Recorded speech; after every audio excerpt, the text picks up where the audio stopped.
səbr ancaq dindarlara lazımdır. Səbir istənilən uğura çatmaq üçün lazımdır. Uğurlu həyat üçün lazımdır. Və Allah qismət eləsə biz danışıb bitirsək... Nə vaxt ürəyim sıxılır, açıb qulaq asıram ona. Bizim təsəvvür elədiyimizdən... Elə bil ürəyimin içini oxuyur. Nə mövzuda danışır, o mövzular məni elə narahat eləyir.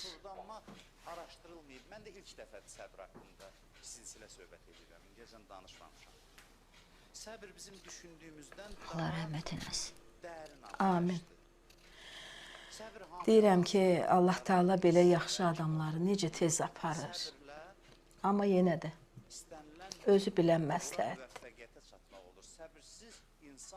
Hər dəfə bala, istəyirəm sənə təskinlik vereyim. Deyəm ki, səbr elə, amma hara qədər onu bilmirəm. Səbr universal bir xüsusiyyətdir, hamıya lazım olan. Bir cəmiyyət ki, namaz... Heç mən özüm də bilmirəm, Minarə xala.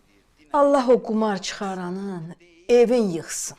O cəmiyyətə təəssüf etmək lazım, təəssüflənmək lazım. Amma bala, bax deyirəm sənə, Səbr xüsusiyyəti olmayan... bu dəfə də Asif çaşsa, onun səhvini tutsan, özüm sizi boşatdıracam.